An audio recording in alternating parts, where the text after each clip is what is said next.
به طور کلی صفحات کتاب زندگی این هنرمند صاحب دل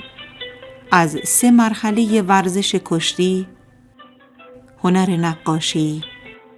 و عرفان اسلامی تشکیل می شود که جملگی پیام‌آور عشق و پاکی، صبر و بردباری، بصیرت و آگاهی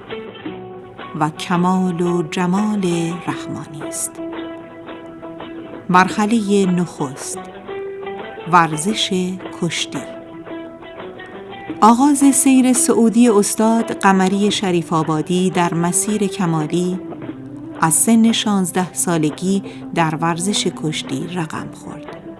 که با تأسی به الگوهای مشهور ورزش پهلوان پرور کشتی به ویژه آقایان احمد وفادار،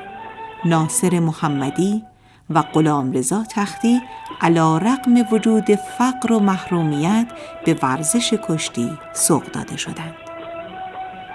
به اعتقاد خود ایشان حکمت اشتغال و سرگرمی به ورزش کشتی طی آن مقطع سنی این بوده که باعث می شده از سقوط در ورطه مفاسد و انحرافات اخلاقی که در آن زمان بسیار رواج داشت در امان بمانند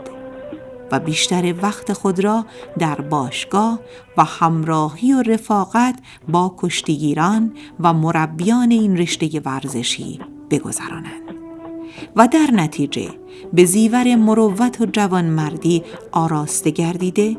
و نیرو و توان جسمانی خود را در مسیر خدمت به مردم و دفاع از مظلومان و محرومان و ایستادگی در مقابل ظالمان و زورگویانی که در آن عصر فراوان بودند به کار گیرند. جناب استاد قریب 21 سال با سعی و تلاش فراوان در این رشته ورزشی مجدانه و با عشق و شور و هیجان بسیار فعالیت نموده و تحت تعلیم مربیان حاذقی چون آقایان حاج عبدالحسین فعلی،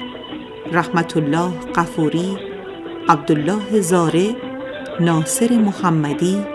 و نیز مربی دوران خدمت سربازی استاد طاهر غلام به مقامات چشمگیری در سطح کشور دست یافتند.